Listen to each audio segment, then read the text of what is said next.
So with that, I'm going to pass it back to Hortense, who's going to take us through what is client-focused innovation. And I know that you've already heard a great you've already heard a great introduction to design thinking from Sina Mosayyab a few weeks ago. So we're going to try not to repeat any of that. Okay, and I'm seeing good questions pop up. Yeah, there's a challenge of if we don't have the technical capability, that can be a huge problem. Yeah, I think there are some interesting questions there. If you don't have a technical capability and there's a solution that you want to pursue, how do you prove out whether or not you should invest in building that capability out? That might be a great, what would have to be true question to answer. And then someone else, Constantino asks, how does this model match an agile model of planning? I will say in a nutshell, we get this question a lot of like, what's the difference between agile and smart and design thinking and all the rest? And honestly, I think they're all very complementary systems for problem solving. The critical things that I think that Hortense will talk through in a minute that I like to unpack from this is not to say what's the process that you use, but what are the types of questions you're trying to answer? Because ultimately, I think we're agnostic to what model you want to call it or what you want to anchor on, as long as you're doing the right approaches. Agile also is something that lends itself really well to software, but doesn't work so well when you're trying to manufacture a product and you have to set up a manufacturing line. Yeah, concept is the same. Yeah, Enrique. What else? Natalia, how long is this process supposed to take in order to consider it agile? Yeah, I think the question there that you're asking, Natalia, starts to overlap with this question of, is it lowercase agile, like we're just being nimble and flexible? Or is it uppercase agile, meaning we're applying a model where every single morning we have a stand-up meeting where we're assigning tasks, where everything is being sorted by user stories, and we're trying to accomplish things in 2-week sprints. There are very different ways of applying these methods depending on how orthodox you want to be. I think we could talk about that a lot more as we go. Lorenzo asks, if we have a lack of technical capability, isn't the MVP a good solution? Yeah, it depends on what you're building, 100%. So Lorenzo, I believe, is on the digital team, so he can speak a lot to MVPs. In some areas of Alicorp, it might be difficult to run an MVP, but we still believe there's a lot of ways to prototype and pilot your solutions, whatever size or scale they are. We've prototyped everything from processing people in different ways through airports to rethinking manufacturing to trying new toothbrushes out. So happy to talk about any of those sorts of things. Cool. So with that, I'm going to pass to Hortense, and we'll dive back in with a lot more questions as we go. But please feel free to keep asking them in the chat. And feel free to ask them in Spanish. And if we can't read it well, we will ask one of the Ella team or someone else to translate for us, but we will get them all. So thank you very much. So with that, Hortense. Yes. And like Lorenzo has a really good point, and I think he's like ahead of time. We're going to talk about that, but experimentation is so key to like client-focused innovation or design thinking, as we call it. And you'll see that that's actually one of the main pillars. So yes to MVP, yes to prototyping early to understand, is that a good direction to go forward with and then to invest into. But anyway, let's go through client-focused innovation. So at IDEO, we call that design thinking. It's basically the logical, strategic, and cognitive processes that designer goes through to reach solutions that fulfill like needs on very like different level, on the user level, on the feasibility level, on the business level. And basically, this term originated in like the 50s, 60s with strategic processes that helped create solution based on what was called then need finding the need. And there's like a good quote from Tim Brown, who used to be our CEO. He's now the chair of IDEO, who was mentioning that design thinking is a human-centered approach to innovation that draws from the designer's toolkit to integrate the need of people, the possibility of technology, and the requirements for business success. And a good way to show that is through this diagram. So there are many needs within design. There's a need for business, right? The ability to make money, and we call that viability of whatever it is, the product, the offering, the service. And so this is the business aspect. Then you have the ability of the business to carry it out. This is the feasibility, right? On the bottom right, the technological capabilities. Can we do that? What does it take for the company to build this and to make it happen? And then, especially what we have is the people, the users, their needs, and their desire. That's what we call desirability, and that's what you have at the top. And that is, in design thinking, the most important part, because this is where we start. All of them are very important, but we start by talking to people, talking to the users, the consumers, or the customers, whoever the people that are going to use our product, service, offering will be.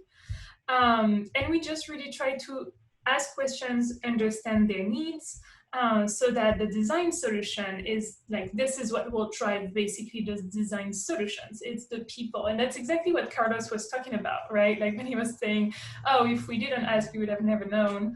So it's like really talking to people right away. And then design thinking is really about bringing together the three big aspects that are really needed for success. At Alicorp, you're already innovating. This is not new.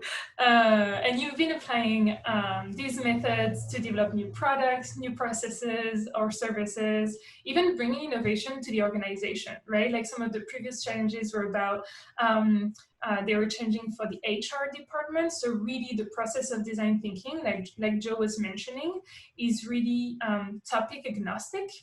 You can do it for pretty much anything. It's more of an approach and a mindset and a bunch of tools that help you drive innovation in very different categories.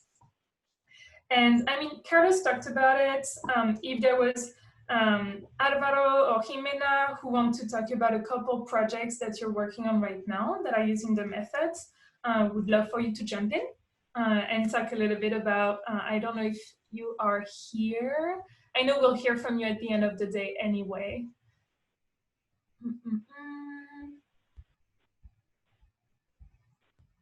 Oh, Joe, you're on mute.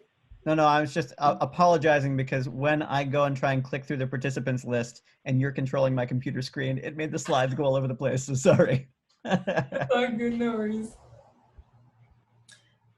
Yeah, Alvaro, Jimena, are you here?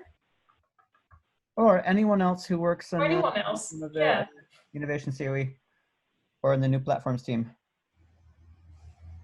We may not have any of them right now. I can't see them. It's fine. I think Carlos did a good job. If we don't have anyone, he did a really good job explaining some of the. I also can share. I mean, as you may know, there's a new platforms team that's working on developing whole new categories right now inside of CMP that's looking at developing new products and whole new business lines for Alicorp. They've also taken on in the innovation COE, they've taken on explorations of services inside of Alicorp, like we said before, HR recruiting. They've been working with VitaPro to rethink the work life of the technical advisors and how we can make that easier. And they've been doing organization design and doing things like rethinking recruiting and rethinking, oh my goodness, what's it called? The La Tiendita and all sorts of different systems inside of Alicorp. So we think you can apply these same methods to just about any challenge. So even though a lot of examples that we tend to give when teaching people are focused on products, it actually is something you can apply to just about anything. Cool. All right, so let's go into what this looks like. So this is a diagram of the design thinking process that was visualized by our Alicorp COE. So as you can tell, it is an iterative process. It starts with identifying the problem, what is something that we're trying to solve, what is the challenge.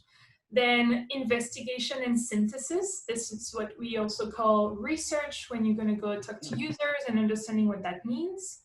Then it goes into ideation and testing and piloting. So like you're going to start creating concepts, piloting like a very, it could be an MVP, like starting prototyping and then developing as it goes and piloting and taking it out. But oh, and also over the course of this workshop, we'll take you through each of these sections, right? As Uvini said, we'll talk about user research, then talk about prototyping, and then talk about testing and refining, and then presenting. And as you can tell, the process is more than a process. It's not linear. It's far from being linear. And it has those like diverging and converging, the white lines that you see. It basically explains that along the way, we diverge and we converge. What that means when we diverge is when we go wide on possibilities. We explore really a wide range of potential outcomes. We go outside the box. We like push our thinking, and then converging is when like it's points where we try to narrow on options. And as you go through the process, this diverging and converging becomes smaller and smaller because of course you start very broad, open, like wide, like blank blank sheet, anything's possible, and little by little you want to get more and more focus, obviously. But those moments of divergence are important to push the thinking and make sure, okay, are we innovating here? Are we pushing this enough? And you know, it can feel very awkward. After working at IDEO, even like I've been working 7 years at IDEO, and trust me, this process is not comfortable. None of us feel very good about the process. We have one of our values that is embrace ambiguity, and this is exactly what it is. It is very ambiguous. It can feel funny. It can feel really weird. You may ask yourself, like, am I doing this right? Because there's no clear frame of reference, as it's a bunch of tools and processes, and all you have to do is trust the process. For people who are very focused on efficiency and like overachievers, like I think we all are, especially you at Alicorp too, like I'm sure you're very like straight to the point, like we can be at IDEO and we always have to force ourselves to be comfortable with the navigation process and be okay with going through the process even though when it feels weird, because that's how really you push yourself and you get to innovate. I'll also add that it's not that it's always awful, but we know there are low points when you go through it, and it can feel uncomfortable, and people might feel like, especially when they're trying it out for the first time, that they're doing it all wrong. And the truth of the matter is, as long as you're continuing to push forward and make progress, you're doing it right. I would also say that even though we often describe it as a process and we show you this focusing and flaring, that it actually rests on just a few key behaviors. And so those behaviors that we really want to teach you and those mindsets we want to teach you over the next few days, and less to think about, first I do step one, then I do step two, because that's ultimately going to hurt you in the long run if you're just thinking about a step-by-step approach. It's not a checkboxing exercise. Sí, if I may add there, yo creo que también, o sea, es como estás en es salir de la zona de confort, de como normalmente buscamos soluciones, pero una vez que sales o sea, una vez que vives ese proceso de salir de la zona de confort, entras a la zona de aprendizaje donde hay mucho aha moment, como, ajá, esto pensaba, esto era así, ¿no? Cuando vas aprendiendo de tus usuarios. Y lo otro que también quería recalcar es lo que dijo Susu, porque claro, muchas veces estamos súper orientados a la acción. Es como, ya, esto es para ayer, hay que hacerlo. Y acá de repente es tomarnos un poquito más de tiempo de investigar, de diseñar, pero la ejecución es mucho más limpia y es muy acompañada de ir iterando con el usuario. Oye, ¿cómo te va? Es involucrarlo en el proceso creativo, ¿no? Y hacer los ajustes rápidamente que te permiten mejores resultados. Entonces sí, es awkward, pero también tiene sus regalitos. Thanks, Britt. That was exactly right. Sweet. So as Joe was saying, okay, that is a lot. How does that work? If there's anything that you need to leave today with, are indeed those two behaviors. It's a lot about mindset and behaviors. Sure, there is a process, but these we would say are the two most important things. It's about reframing each challenge based on users' needs. So it's about shifting from framing a challenge based on from a business perspective that could be, oh, we need to increase sales by 10% by the end of the year.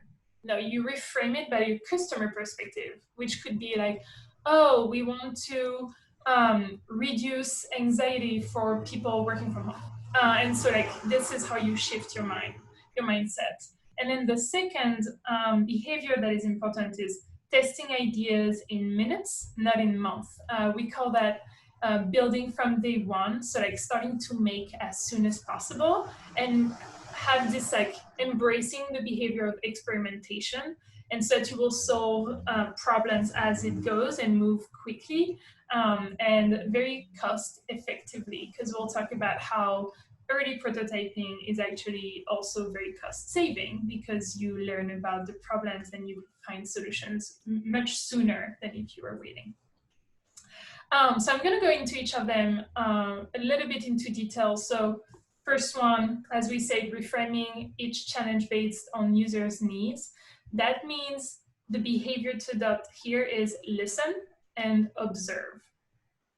I'm going to go walk you through an example of this was a project. So we worked with an American drug company on redesigning their pill bottle packaging.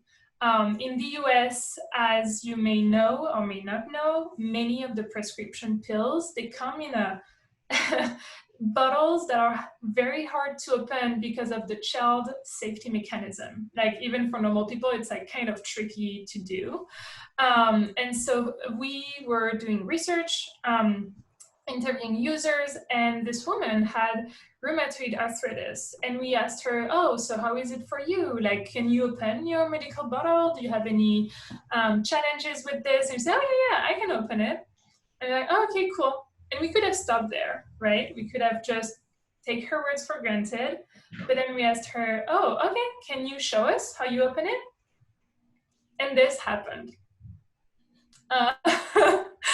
Which was, wow, okay, you can open it, sure, but can you see what you're going through to open this? And this is for your medication. Like, oh my God, this is crazy. We should do something about this. And this is really to say that to discover what people need or desire, we must listen, but also observe. And that's a very important part of it, is that you will quickly realize that through design research, what people say they do, what people think they do, and what people actually do can be very different. And so it's important that you go through those three different channels of asking what they do and asking them to also show what they do to really understand, okay, where are the problems? What can we improve? And that will naturally drive your design solutions. So for this challenge in particular, if we were initially asking a question of how can we make a pill bottle easier, a child-proof pill bottle, how can we make that a better solution for people? In talking to this woman, if we had just asked her on a scale of 1 to 10, how hard is it to open the pill bottle? She would have said, it's very easy. But then when we're actually there in person, we can say, oh, it's easy because she has a 50-pound deli slicer on her counter. But it starts to raise a question for us of, okay, so what do we need to do to reframe that challenge and reframe that question, knowing her perspective, that it needs to be the perfect pill bottle for her would be one that is as easy to open as one that she can pop the lid right off. And so it starts to say, okay, so where does the solution space need to live for us? Maybe it's less focused on the safety side, and maybe we even need to start segmenting who are the markets we serve, families versus the elderly. Other sorts of questions start to pop up that help us hone in on really specific challenges that we can solve, almost pointing to new where to play, how to win choices that focus us in developing our solutions and testing things, instead of just coming in at it fresh and not knowing what are the kinds of solutions we might need to build. And so that's where we love using this method to help us hone in on really where are the kinds of possibilities we need to focus on before we spend any effort testing. I love someone commented that the example is extreme. It's true. It's like pretty extreme, but actually you realize that that happens way more often. The more you do design research, that yeah, there is always a big gap, and those two behaviors are very important. So let's do something. We're gonna launch a poll, and we will ask you to answer it. So what do you think the percentage, what do you think is the percentage of the firms that conduct user research before generating ideas? Do you think many companies do it? Do you think it's something rare?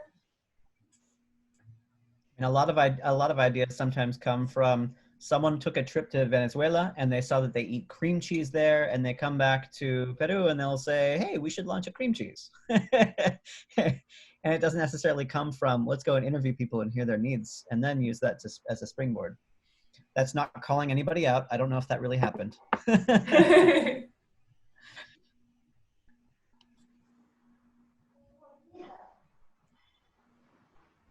Cool. All right. A few more people are responding. Cool. Just go with your guts. This is more of a fun exercise. Great. All right. Let's see what people responded. So people think that 35% of the firms conduct user research before generating ideas. I know that people think that 90 people are doing it, but you are mostly right. Actually, you underestimated a little bit. Oops, I lost my mouse somewhere. Here we go. So actually, it's only 50%. Did you share the results?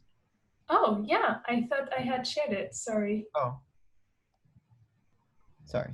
Is it sharing now? Now? Yes. Yeah. Okay, good. Okay, so that's what we thought. Almost good guess, but yes, slightly underestimated. I'm just gonna go back to what the actual answer was. Joe, do you mind clicking to back? Or one back? I somehow cannot click at the same time. Here we go. Yeah. So yeah, only 50% of firms conduct user research before generating ideas. And, you know, this is really not much. And in our process, we really believe that talking to users and finding out what they actually want is how we create the best solutions. Like half of the companies who work in the innovation space, basically, that means that they don't ask people anything before they start brainstorming and before they start putting ideas out. And we always do, and that's what we are going to walk you through the process of, asking people before we brainstorm anything. Horton? Mm-hmm. We're having some questions about these 50% are what countries, because some, yeah, there are like, there's a little debate, just to know. Oh. Yeah, no, this is it was a global study that McKinsey conducted in 2018. But when they say global, I don't know what the representation was across there. However, they say global. I think there were 600 firms, I think, that participated, and I'm not sure the total number of responses. Yeah. Great. We're happy to share the study with you if you'd like to dig into it. Yes, please. Awesome. Cool. All right, and so the second behavior, so that was about talking to users and starting there. The second behavior that is key is testing ideas in minutes, not months. And so basically this is about like building experimentation throughout the process and test your ideas early. That feedback like help us really build smarter and in ways that are focused on human needs, so less room for failure afterwards. One example that we want to share with you here, we were working with Michelin North America, and their innovation process is interesting because they spent about 1 year engineering like a whole new tire and working on all the like new specificities, every single feature, but they actually build it for 1 year. And it's only once they have it fully designed, fully engineered, built, ready for production, that they take it to their customers and they ask them, you know, about like the features, the specificities, and they ask like, okay, what do you think about it? And that is going to inform them how much they need to bring to production. So it's a very costly method because they go through the whole process of creating a new tire, and it's very long. It takes like 1 year. And so when we were, working with them, we suggested, a slightly different approach. And you're like, why don't you try like making brochures of what those tires are before you build the tire, and go see your customers and go into meetings with those brochures. And so they did this, and they realized they got pretty much the exact same feedback as they were getting before they had gone through the whole process of making the tire. And that's all they needed to hear from people, is to know like what are the features that they want, what are some key aspects of this tire or the whole offering in general, so that then they can launch it to market. And so basically they adopted this whole new approach now, and they're much more efficient in their innovation process and are like saving a lot of cost, because we like moved the testing much earlier in terms of time, but also in like production. Yeah, I mean, 100%. It's funny because even in this case, even though they would spend in the old model, they'd spend a year building a new tire before they tested it with customers. When they finally tested it with customers, they just took them a brochure. So why don't you just make the brochure and not engineer the tire and throw it out? It's such a simple thing, but this is the kind of prototyping that we love to do, just to say, what's the least amount of effort we need to put into something in order to get the right kind of feedback? It doesn't even have to be a pretty brochure. I bet if they just walked out there and said, here are the specs of the tire, it'll be this big, it'll last this long, it'll cost this much, that would have been enough to get the feedback they need. And so we love to push for what's the earliest prototype you can put out there. Exactly. So let's launch another poll. What percentage of firms do you think? Oh no, we have the answer. Oh, no. Evgeny was requesting control. No one saw that. No one saw that. And I've revealed. It's fine. Let's still do it. Like, what? Like, gut feeling. What do you think are the percentage of firms that only prototype for late stage internal testing? So let's launch the poll. You're all going to do really well on this one. And I saw some questions in the chat. I'm not a Spanish speaker, so trying to translate, but there's some questions around like what's the cost effectiveness or comparison in performance between the 50% that test and don't. And that's exactly what we'll be covering next. And like, what does this mean for the results of the business? Yeah. Yes. Yeah, we'll be going there in just a second. Great call. All right, I don't think people saw the answer. This is good.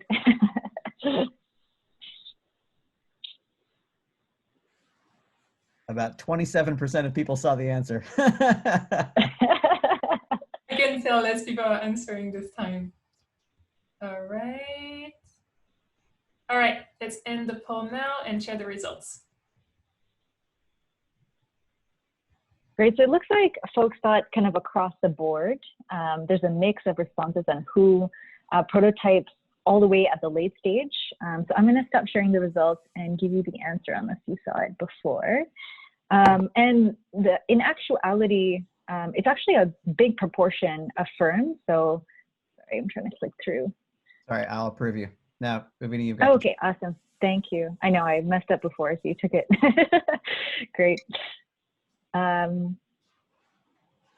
see. Great. So in actuality, 60% of firms only prototype all the way at the late stage of internal testing, despite the value of iteration. And we obviously as IDEO believe that companies should actually build to learn sooner. And that's just like exactly what we want to inspire you to do today, and also throughout the series of this workshop. So why is iteration so important? You know that it gets you some really in-depth knowledge about user needs, but what does this actually mean for the business? And one of the biggest things is that the more you test, the lower the risk of the products or services you are trying to launch. And one reason behind this is, if you think about it, let's say you're about to launch, let's say the mayonnaise product, and the longer you go in developing this product and closer to launch, the more you'd have spent money on, say, the design, on who you're going to target. And what that means is the closer you get to launch, the more money you're spending and the higher the cost of that prototype.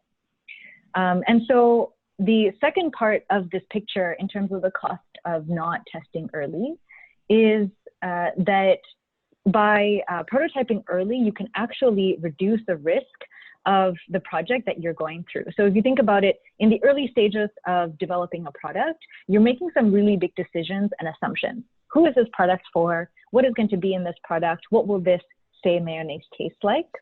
And so if you can fix those assumptions or learn about those assumptions early on, you get an opportunity to actually squeeze out the risk of that product or service being successful the closer that you get to launch.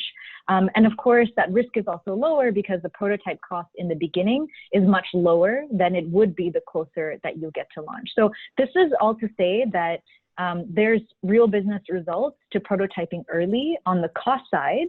And we'll show you some interesting stats about what could happen on the upside, on the revenue side or returns for a company as well. So ignore the graph for now, but just to say, I'll explain it in a second, that same McKinsey study that was run in 2018, they studied 300 firms across 5 years of their performance.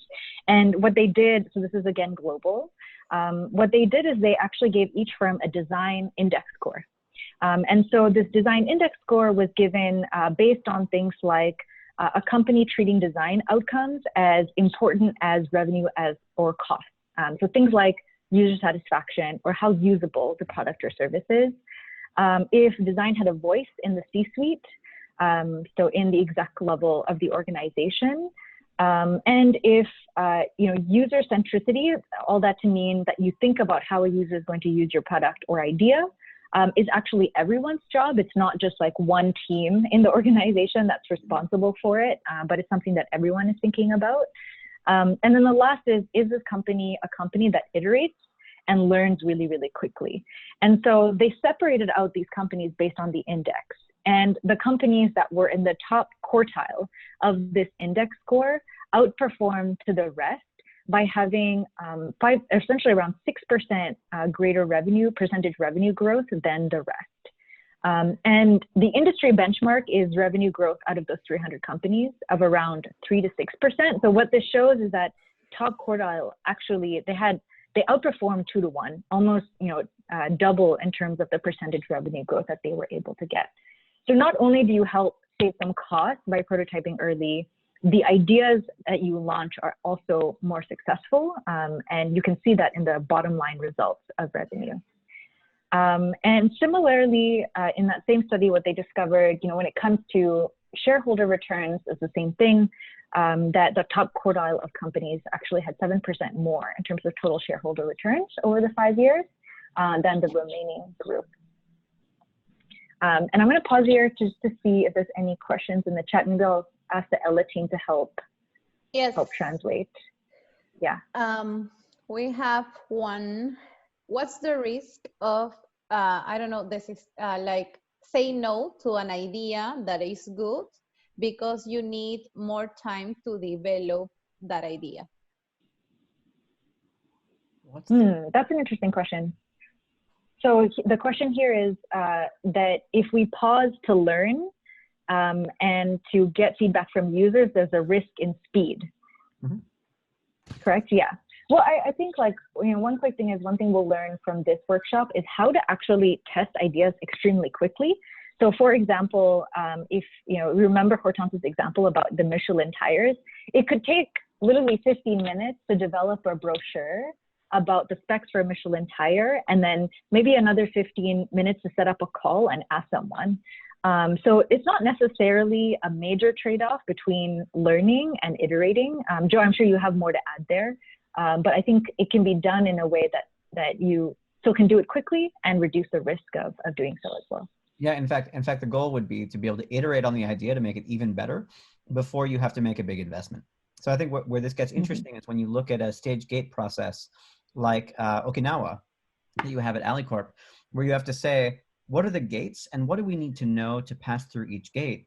Do you actually want to reevaluate that for some of the earlier gates? Or do you want to build some even earlier gates than the ones you have right now to say, what would be indicators that this is a good idea before we even spend the time getting the market analysis to know how big the size of the market is can we actually go and test it with some consumers and try and understand what's the range of solutions they would accept?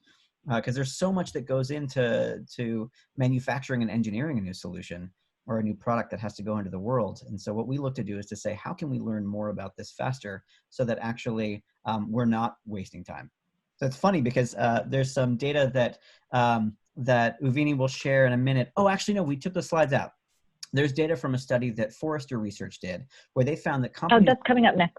Well, no, it's a different slide than the one we have. Oh, okay. There's Cool. data that Forrester found that companies that are in what they call the top quartile of design approaches actually found that their development process was more efficient. They were able to reduce overall design time by 75% when they applied design thinking models of very quickly and rapidly testing. They were able to remove 50% of defects from their development process, which would have been things that would have made them go and rethink the design. They were able to get that out, and what else? And they were able to reduce the overall development time, the time to market, by 25%. So these really massive drops, even though some of this stuff can seem inefficient when you're going and testing things and iterating before you push forward with an idea, it actually can lead to reducing the overall development time. And we'd like to say, as we've seen in many cases, it can actually help your launch success rates increase. There's some data from Creative Difference that we'll share in a little bit, showing some of the things that you can do that have the biggest impact on launch success rates. That's great. And I see a question here about adjusting sort of design research for this new COVID world. And we'll be digging into that in day one when we cover design research techniques. To kind of give you the answer super early, it's essentially that, like, everyone's at home now, so we found that it's actually easier sometimes to talk to people and to reach them and to have them actually record their lives or record their behavior so that we can learn from them. Yes, it does pose a bit of a challenge, but we've been operating for, I guess it's been like 6 months now, and we've been able to still continue with research, even in a remote world. If that's it on the— Yeah, sorry. Oh yeah, sure. No, I was just gonna say, I see some other questions in here asking about things like extreme users. We are inside of IDEO trying to avoid the use of the word extreme because we think it sometimes mislabels people. It was a little unfair, but looking for people who are leading indicators of new behaviors that are emerging is something that we're often looking for. Now, how much do we focus on that versus the core audience or the target customer that we're trying to serve? It's actually a bit of an even mix. What we often try to do is to understand what do we think are the basic needs people have, but then also what might be some outliers out there who have extreme needs or different unique experiences that might suggest ways that we might improve the solution. They might be leading indicators of where the rest of the world is going. And so I think we try to do just about an even split when we're doing qualitative research into those sorts of folks. And then once we've done that, we then pull out insights that and ideas that we can go and test with the core. And so we want to get sort of, I think we want to get qualitative insights or inspiration from a lot of different types of people. But when we're trying to validate out a concept, we really want to make sure that we're narrowing into, like, okay, how does this work with our core? Or what are the segments of people who each of these ideas resonate with best? And we use that to then determine where do we go. That's great. Lots of questions coming in. I saw an earlier one about, is there a difference between products and services? I think all that means is the type of testing or prototyping you do will look different. So you can fake a service at the same time that you can also fake a product. And we'll get into prototyping those different ideas. Just as a quick example, sometimes if we're providing like customer service with a chat bot, it's actually a person on their phone that's like replying over text. And so these are ways that you can test services or experiences on top of sort of physical products as well. We like to think of that as Wizard of Oz prototyping, where we didn't actually build the system. It's just a person behind the curtain who's acting it out. But in terms of other services, there's lots of service prototyping we've done through piloting something new, even through mocking things up. So we did some work with a major fast food restaurant chain a few years ago, where we were trying to help make their workers more efficient and make the service better. And so we actually built a fake restaurant. And we ran the service, having people wait in line and order their food, and we would deliver the food. And everything was built out of foam core. It was just cardboard and very simple stuff. And so there's a lot of ways that you can try this stuff out. I think the key to that is when you experiment, whether it's a service or a product, is what do you need to design now to get the answers you need, and what can you design later? So to Joe's example, the fact that they built a whole restaurant, it was made out of foam cores, so these are just white panels, and there was no graphic, I'm sure. The like branding wasn't there. There was not all the little details that take time. So even though it's a big prototype for this kind of, like for a restaurant for that scale, it's a very quick prototype. It's not like fully built on the restaurant. Yeah. There's another question. I see a question. Oh, go ahead. Please take it. Yeah, I can take the one from Natalia on business impact and revenue. It's something I think about a lot as a business designer. So you'll see in your days, you start with user research, you'll generate ideas, and on day 3, you're actually going to test back with the user. So this later stage of prototyping is something we do to test key business assumptions. So let's say we're launching a digital product, and I want to be able to see how many people will actually convert from seeing an ad to actually clicking and buying my product. And so you can put a Facebook ad, you can put a Google ad, and test for some really key business drivers to think, you know, if this business is going to be successful, I need it to be attractive enough that this many people, when they see an ad, will actually go through and buy my product. So there's these really like specific ways that you can test to answer a question that you have, depending on what business goal you have for that product or a service. And is there anything else? Otherwise, I can move on to our last stat about sort of the results or the positives of prototyping early. There was a question here that Constantino had about competition. So how do you prototype something as a service quickly before competition can copy you? There's a couple of questions that go on in there. Number one is there are ways that you can prototype service that aren't public. You can still do it under confidentiality, where you have people sign waivers and whatever else before they come in, where you can trial things in very, very efficient ways. But the other would be a really big question of how important is fast followership, and how important is timing? There's a large question in there of, you know, if you're developing a new retail model and you want to figure out, can we develop this service before someone else does? Or how quickly will people dominate the market? The truth of the matter is, most of the time, the first mover doesn't always win the largest market share. They're just try things out first. I think that, you know, I'd love to throw out Apple as a great example of a company that is always a fast follower, even though it looks like they're launching brand new things like, oh my God, the iPhone, oh my God, the iPad, but there's always something that's a precursor out there that they are taking and improving before they launch. And so I don't think that even if you're first mover doesn't mean, even if you're not first mover, doesn't mean you can't still dominate the market. You could argue with me on that one, but there's always a room to figure out the real need that people need, real needs that are driving people, and to design for those better than the solutions that already exist, and that can help you win. Another thing that Roger Martin often talks about in designing for markets is that it's common for many of us when we're tackling business challenges to say, what's the biggest market that we could go after? And then how do we figure out how we're going to carve our piece of market share inside of that? And so what ends up happening is you have a very big market, but you're only carving out a little tiny corner of it. And that's actually not a very interesting place to be strategically. But what's more interesting is if you can actually find a smaller market that you think is going to grow, and how do you dominate that smaller market as it grows to be part of a bigger thing? And so that's often what we try and do with some of our research, is to get some of these indicators. Where do we think behavior is changing? And how do we think these trends are happening so that we can start serving those needs ahead of everyone else?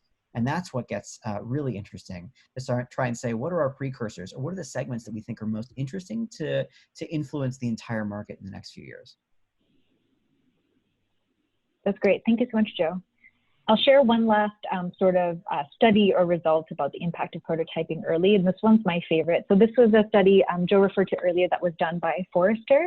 And so what you're seeing on the screen here is sort of the average distribution of the results of new products and services across different firms. So you have, on average, about, you know, when you look at a company's portfolio, 10% you don't really make a profit in terms of new products or services, and 10% make greater than 200% profit. But the most are sort of in this middle group where they're sort of averaging out. And they did a similar sort of technique to the McKinsey study, where they looked at the top quartile of firms that actually do practice design thinking. And it led to some really dramatic but interesting results, that not only do you win more, but you actually win more dramatically when it comes to the profit of these projects. So in the red bars are the firms that actually practice design thinking in the development of their products and services. And what you see is sort of two things. One is the money that they would have spent on those products and services on the lower end of the profit spectrum are actually spent on the higher side. And more of those projects also tend to get a higher profit than the others compared to other portfolios. This is all to say we can save costs by prototyping early, can result in sort of higher returns, but also that those wins in those projects can be more dramatic, whether you're moving first or second or third as a company. Yeah. Great. And then let's try it out. So you'll be doing this quite a bit in the days of the workshop, but we'll use Annotate again to just get your thoughts out, because we've been throwing a lot of ideas at you about design thinking and its benefits. So just as a reminder, we'll use Annotate again. You can go to view options at the top, click Annotate, and then this time click text so that you can type your answers out. I'm not a Spanish speaker, so I'll ask Joe and the other team again to help me translate if there's any Spanish on the board. So remember pre-COVID, in the time when maybe you used to travel. And could I actually ask everyone to go on mute if you're not speaking? Thank you. So think about airports. So this is the Lima airport when you used to be in there before travel. And our first question is thinking about those users, think of yourself being an airport. Get to it's frozen or not. No, you jumped a couple slides. There you go. Oh, okay. Oh, you just went. Oh, my bad. You know what? I think my internet is lagging. Great. So we're on the right slide now. Thank you. So if you think about it, who has it hardest? What are their needs or pain points when at an airport trying to board, trying to check in, all those sort of airport activities? And use the Annotate with the text to write some of your thoughts down on the screen. And I see there's more questions. We'll get to it at the end of this activity. Yeah, Juan Carlos, we will address your question in a few minutes. Just keep running for a second. Yeah, people who have a lot of things, waiting in line with the bags, people who have large bags. Lost time. Who has it hardest? The elderly and children. Yeah. Yeah. Finding your way around. Long lines and wait time, definitely. Yeah. Finding your way around is a really good one. Yeah.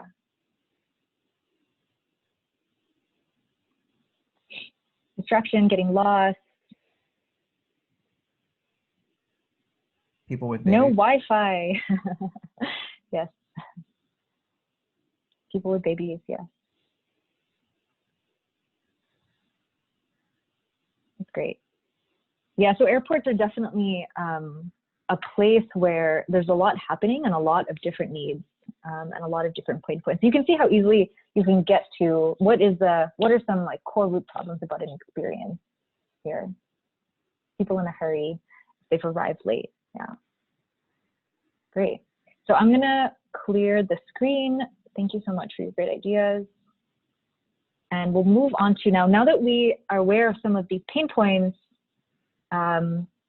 what are some things that we could actually potentially do about it? So put on your sort of brainstorming hat. How could we solve some of these problems? So as a reminder, some of those pain points are being lost, not having access to Wi-Fi, wayfinding, special needs such as the elderly or kids. Maybe you've seen some ways that those problems have been solved in other airports.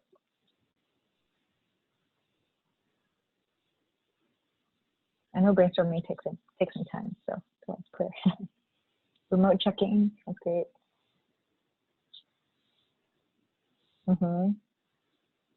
Great orientation ad. That's interesting. So something that tells you what to expect when you get to the airport. That's cool. Automatically checking in bags. Yeah, I think that's going to be more common now in COVID times as well, where you'll be handling your own luggage also.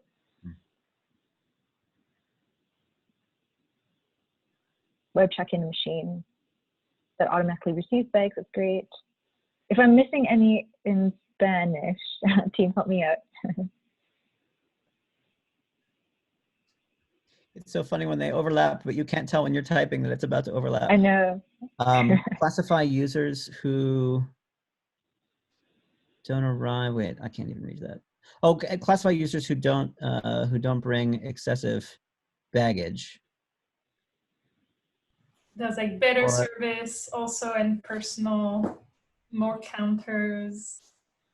yeah. Take people who have fewer bags or less quantity of stuff into a fast lane.